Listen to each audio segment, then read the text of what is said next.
everyone. My name is Patrick King from Urban Green Lab here. I'm the Sustainable Households Manager, and you are here for another episode of Sustainable Nashville Live. The purpose of this series is to open a dialogue between the public and organizations in Nashville that are doing some great work in and around sustainability. And today, I'm here with Jennifer Westerholm. Jennifer is Jennifer is the Sustainability and Outreach Manager at Socket.nashville Sustainability Outlet. A few reminders before we get started. If you haven't subscribed to our YouTube channel, please do now. On our channel, you'll be able to find all of our previous interviews from this series and much, much more. Just search Urban Green Lab and click the bell to subscribe. Also, Urban Green Lab is a nonprofit. And if you feel so inclined to support the work that we do, you can make a donation at our website or text Team UGL on your cell phone to 44321, and they'll send you a donation link directly to your phone. And with that, we're going to go ahead and get started. First things first, Jennifer, how are you doing today? I'm doing fine, Patrick. Thanks for asking and thanks for having me. Yep, having a lovely day. Enjoying the lower humidity we've been enjoying lately, so all good. It's good stuff, and thank you for being here today. My pleasure. Yeah. So could you start by telling us what exactly Socket is and some of the work that you all do? Yeah, so as you mentioned, Socket is Nashville's sustainability outlet, and we hope to provide a window for folks, both our own Metro employees, but the general public, into what the city, what Metro Nashville is doing around sustainability. We're part of the Department of General Services, and we're in the Division of Sustainability. And our department does a lot around the built environment. So we design, build, and manage many city facilities. We manage about 4 million square feet and over 100 buildings. And so we get to do a lot around green buildings, making sure that our built environment and our public facilities, whether it's fire or police stations, libraries, community centers, office buildings, are eco-friendly and lovely places to be in. We also manage the fleet. There's a consolidated fleet of vehicles for the whole city, and our department manages that too and repairs and maintains the vehicles. So we're really trying to get more electric vehicles and more alternative fuel and fuel efficient vehicles within that fleet. The Socket program is all about outreach and education and showing folks just what you can do in your daily life, whether it's at work or at home or in your community, to be more sustainable and be green. Excellent. And how long have you all been around? Socket's been around 7 years or so. Okay, sweet. Next question, and this is of course the elephant in the room. How has COVID impacted the work that you all do, and how have you all adapted, excuse me? Well, yes, like everyone, we are adjusting and trying to be flexible. And, government isn't known for being highly flexible, but I think we've done a really good job. I mean, the biggest difficulty that we face in terms of our outreach and education piece is just not being able to go places and be at events and talk with people. And so we've just really put more energy and resources and time into our online communication and outreach platforms. The ones we were already doing, like social media and our website and things, and our newsletter, but we've also been, of course, experimenting with things like WebEx and Zoom and all the tools that can be used to connect with folks in a more kind of real-time environment. So doing some sustainability work around that, and just trying to re-envision about how we can do outreach and education and connect with people in a virtual space to make sure that everyone stays safe. We've also been able to do some campaigns around kind of safer at home. So for example, in April, we did a kids art contest, and we do that every year, but now it was kind of contextualized by, hey kids, you may be looking for things to do or activities. So show us what you're doing to be sustainable while safer at home, and draw a picture of Socket and et cetera. And we did a similar contest in June, asking folks to send in a video of how they're sustainable at home in their own backyards while social distancing and being safe. The other piece, around our building operations and management is that it's given us an opportunity to look at all of these many and diverse facilities that we manage and think about, okay, first of all, when these buildings are unoccupied, as some of them have been during the COVID pandemic since March, how do we dial back the temperatures? How do we dial back the lighting? How do we save energy and resources in these facilities that some of which aren't being fully utilized during the pandemic? So I know in 6 buildings that have been largely unoccupied from about March through June, we saved over $60,000 in energy costs in those buildings alone, just making sure that we're being smart and thoughtful about managing our energy in those buildings. And we have a full-time energy manager who looks at that, and that's like what he does to make sure that we're being thoughtful and proactive in our energy management for buildings. So, and then going forward, we have all these facilities that at some point, of course, many of them are open, but all of them will reopen fully at some point. And so we're in the process of really looking at the science and the data and being advised by, of course, the health department as to how we make our buildings as safe as possible, both for the employees, the Metro employees, and the visitors who are coming, whether it's to, do paperwork or get an ID or whatever reason people are coming to these buildings. We want to make sure they have a safe and pleasant experience. So yeah, for sure. And you mentioned that earlier on that Socket manages about, was it 6 million square feet of? About a little over 4 million square feet. 4 million square feet. So is that just, I'm just trying to figure out, so I guess what qualifies a building to come under kind of the Socket umbrella? Yeah. So just to clarify, Socket is kind of the outreach and education brand that we in the Department of General Services use to communicate kind of our sustainability work. Gotcha. Our department as a whole, the Department of General Services, is the one, is responsible for all the architecture and planning and design and building and management of those facilities. But essentially, we manage about half of Metro government properties. Okay. So most of the new buildings that are being built, so if there needs to be a new fire station or police station or a new, library or community center, or most recently, we completed the new Ford Ice Center out in Bellevue. So it's both a community center and a wonderful NHL ice rink. So things like that. So there's city-owned, city facilities that we are, designing, building, and then managing. Okay. Yeah. Yeah. Thank you. Could you tell us a little bit about yourself and how you got interested in sustainability?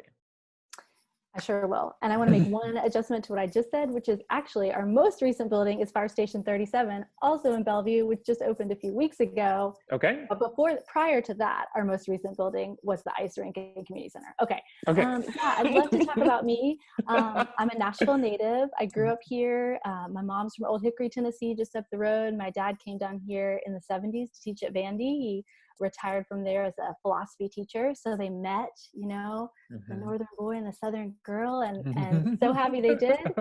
So I've, been blessed to be in Nashville for a long time and see all the amazing changes that have been taking place.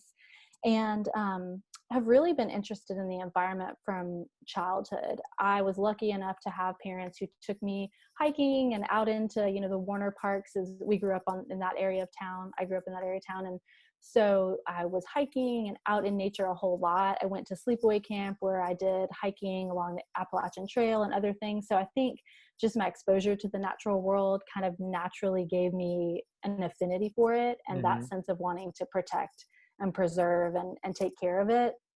And certainly that sense of wanting to be an advocate for the underdog and fight for something that doesn't have necessarily a voice. So yeah, it's been a passion of mine for a really long time, and it's definitely rooted right here in Nashville. And I've been also lucky enough to be able to pursue jobs, internships, and extracurricular activities that are in broadly the sustainability world for a long, long time. Yeah, that is amazing. I didn't know you were a Nashville native. I am. Yeah. Nice. Product of MMPS. Product of MMPS. Yeah. So in your role at Socket, what's one question that you hear often and that you wish everyone knew the answer to? So it might not be surprising, but the most common questions I get are around recycling. It's a Mm-hmm. big issue and lots of confusion and questions. And I know you guys have done a great job of kind of trying to clarify that. So right now, Metro Public Works has upped its game hugely and has a wonderful website that shows you, there's a downloadable PDF about Mm-hmm. how to recycle this, not that. And it pretty much answers any question. Of course, now people are going to come up with more questions, but it answers almost any question you could have. So I just want to encourage folks to go there. It's a really wonderful resource now. And I think it can answer people's oddball recycling questions. Mm-hmm. And, you know, the thing I wish people knew the answer to that question, because I think what I wish is that people would then take the next step to go deeper into sustainability. Because for a Yes. lot of us, the first thing we think about is like, Recycling. yeah, solid waste, recycling, things like that. And that's great. And it's very important.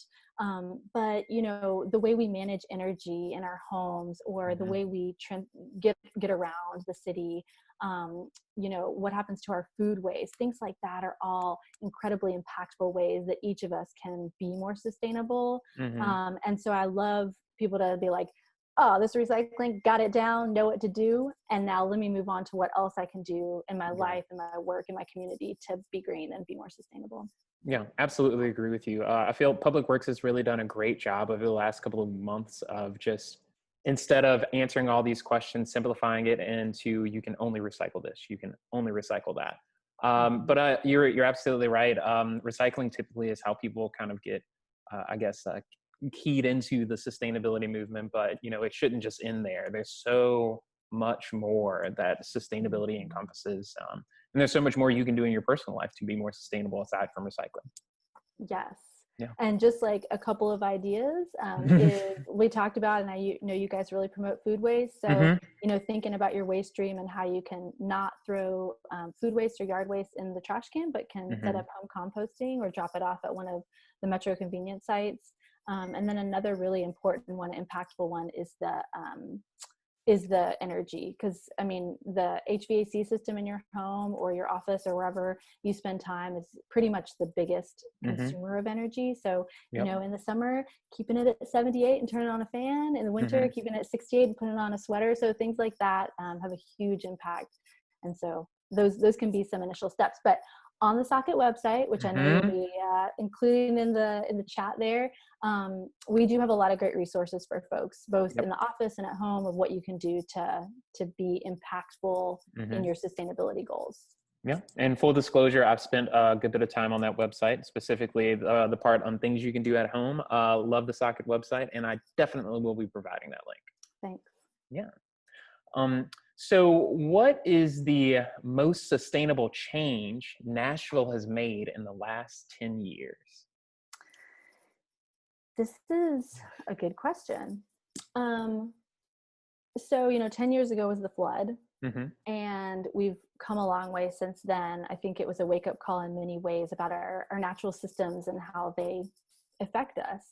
In 2015, Nashville updated its kind of master plan, Nashville Next. And I think a lot of what we've done that's been important over the last 10 years has been about our growth and development and thinking about how we grow as a city, because obviously we have, you know, not a lot of new population coming in, but do it in a way that's socially and environmentally responsible, making sure that we put density in certain places, but also allow our green spaces and our parks to remain. So creating that balance between growth and preservation, and just making sure that we grow in a smart and thoughtful way and are aware of and protecting in that process our natural resources, such as the Cumberland River, with like low impact development, you know, tree ordinances that have come into play where you have to maintain tree canopy and replace trees and even grow trees with the Root Nashville initiative that's a couple years old. Goal to plant 500,000 trees, new trees. And so I think keeping our city green and livable overall, I'd say, is kind of the biggest achievement we've had in the last decade. But I do want to also highlight that last year in 2019, our Metro City Council unanimously passed 3 pieces of legislation that are hugely progressive and will be very impactful going forward in the next 10 plus years. One, and they're all related just to municipal operations, so not residential private operations, but for our city to lead the way in vehicle electrification, moving our entire vehicle fleet toward electric. And I'm not going to remember the exact years everything has to happen, but within the next about 20 years, making sure that all the electricity that our city buildings use is renewable energy, also within a similar time frame, which is huge, because while our department and division always is putting solar on our new buildings, always is looking for more opportunities to utilize renewable energy, it's still just a fraction of our total electricity, consumption. And then the third piece of legislation actually raises the bar for us. As we build new facilities or do major renovations of city buildings, we now have to build to LEED, which is Leadership in Energy and Environmental Design, LEED Gold within the Urban Services District, which is kind of the core, and then LEED Silver within the General Services District.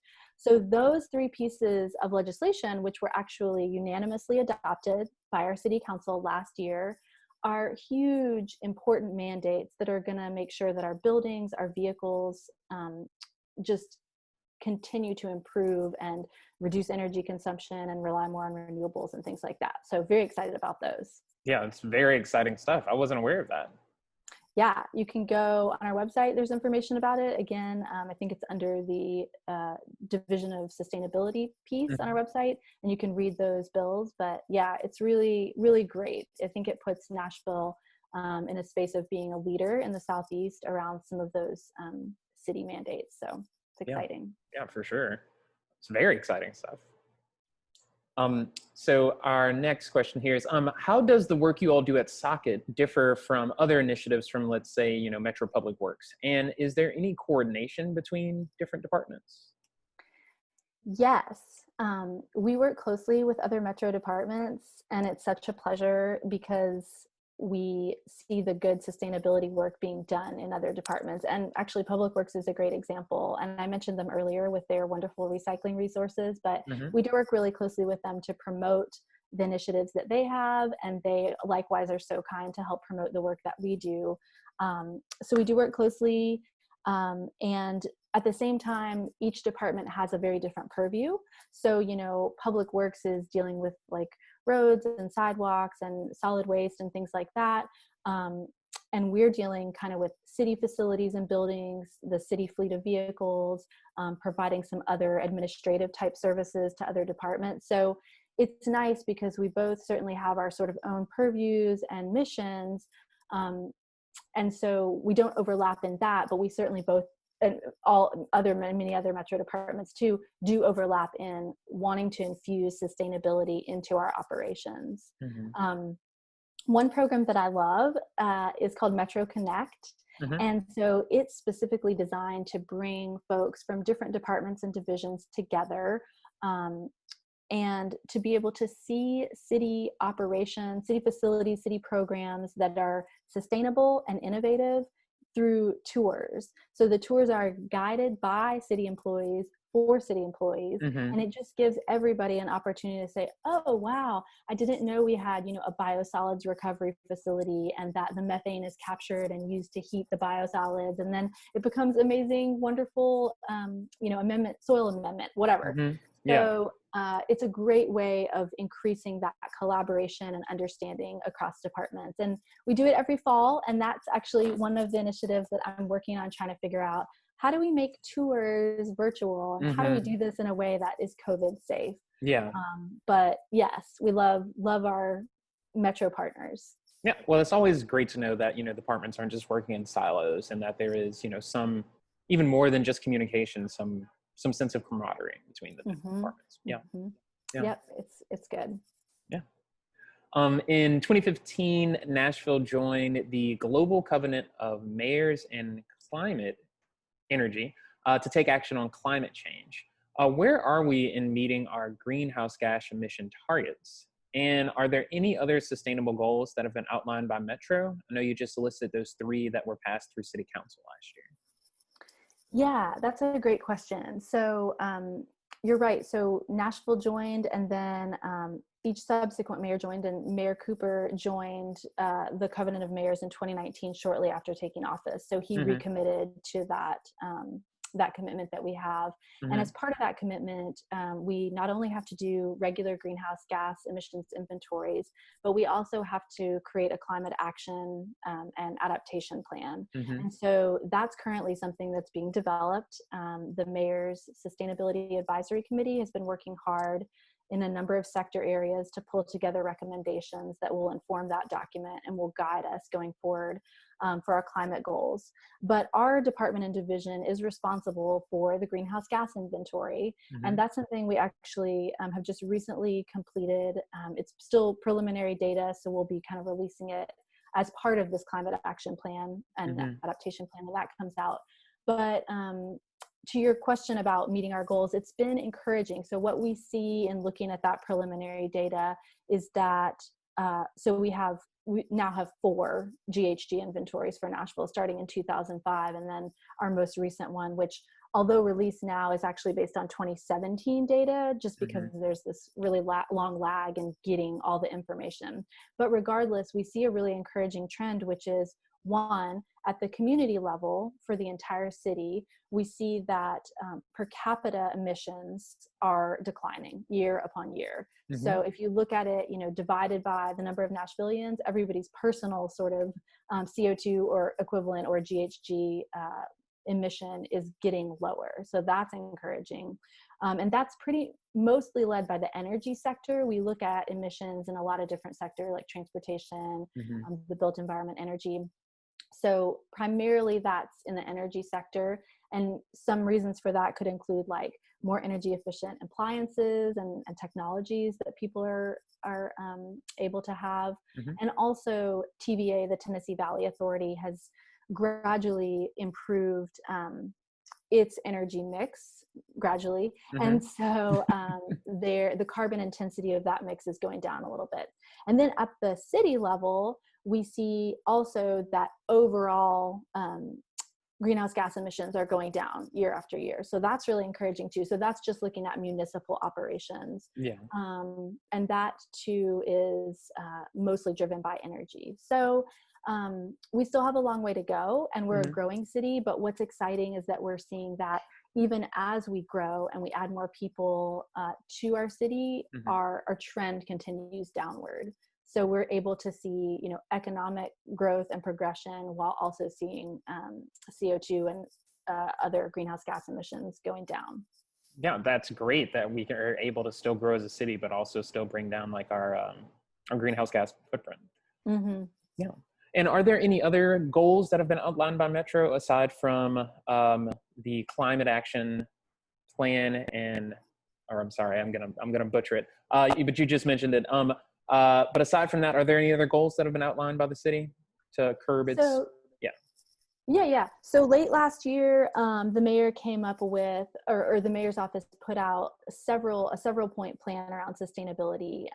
That was in December of 2019. And so it had a several point plan, including more solar and things like that. So encourage folks to look on the mayor's website at that as sort of a general guiding document. And then the work of the Sustainability Advisory Committee, which will ultimately culminate in the Climate Action and Adaptation Plan, will really be, I think, the guiding document for that.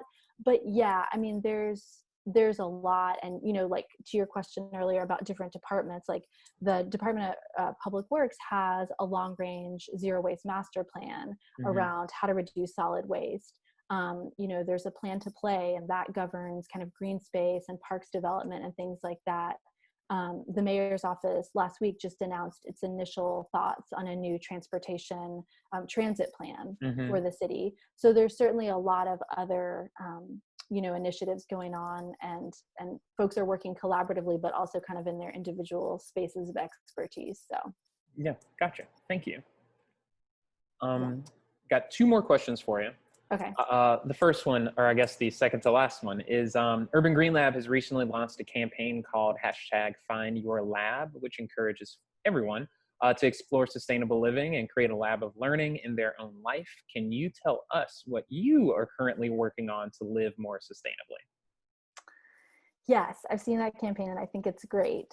I think, to move really forward toward a more sustainable society, we each have to take personal responsibility, and Hmm. we also have to demand coordinated action from our leadership and become that leadership too. Yeah. So I think it's fabulous to have those dual things. What can I do today? And also what can I make happen or work to make happen at a more systemic level? Hmm. So finding my own lab. Well, so I have two young children, Hmm. an 18-month-old girl and a boy who's almost 4. And so for me and my husband, I think, we are excited that the way in which we live in a more sustainable fashion, we can set that example for our children Hmm. and kind of demonstrate with our actions how to be thoughtful and loving toward our earth. So we have an electric cargo bike that we charge up. It's not charged by solar at the moment, but we've thought about how we can make that happen. And we take the kids on bike rides through Shelby Bottoms, near where we live, Hmm. a lot. And our 18-month-old girl, who's also quite the acrobat, she's quite a climber. She can now like climb up into the bike on her own, and she like sits down in the seat. She's like, "I'm ready," and we're like, well, she doesn't say she's ready, but she's Yeah. like, blah, blah, blah, blah. And she is like ready to go. She's like Hmm. clamoring for the helmet. So it's kind of cool to be able to see that just things that you love, but that also are healthy for the planet, can rub off on your kids in a really natural way. Hmm. I will say that our boy, the 4-year-old, is semi-obsessed with Socket. So, our brand has a mascot as well. It's a Yes. dog, and Socket is all about saving energy and saving water. And he's really cute. And so he kind of appeals to kids. But Porter, our son, he'll be washing his hands or something, and he'll be like, "Mommy, what would Socket say?" I'd be like, "Oh, Socket wants you to turn off the water," or whatever. So he invokes Socket quite a bit with like turning off the lights or turning off Hmm. the water. And so to some extent, we kind of brainwashed him with that, but Yeah. he's into it, And so I guess our project in terms of our household and finding our lab is just making sure that our own home is a way that we can showcase and elevate sustainability for our kids and for the next generation. Yeah. Essentially, you're just helping build a sustainable future for your children, who will go out and inhabit the world and do the same. Yes, that is our hope. Yeah. Fingers crossed. Well, just Yeah, tell them Socket said so, and I think you should be great. we're good. Yeah. Yeah. Socket has way more clout in our household than either mine or my husband. So if Socket says it, you pretty much need to listen. All right. And that goes for everyone. If Socket says so, you have to do That's it. right. Yeah. All right. One more question for you here, and this is kind of like the bigger one. But it's what is your sustainable vision for the city of Nashville? Yeah. I mean, being from Nashville, my heart is here and I love our city, and my hope for the city going forward and for all the folks who come after is just that it continues to be a lovely place to live, keeping it green.